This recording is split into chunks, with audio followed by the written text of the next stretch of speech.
So ito mga idol yung tinatawag na kiyasan.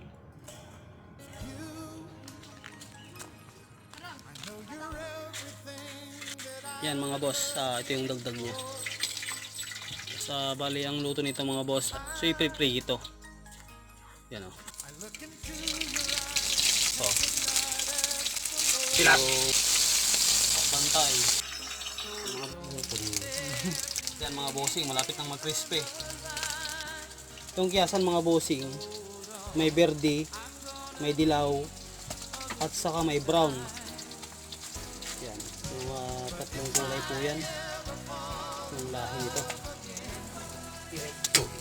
Inango na mga bossing, oh. Grabe mo, no? Yan mga bossing. Luto na yung palahang bundok. So, at saka yung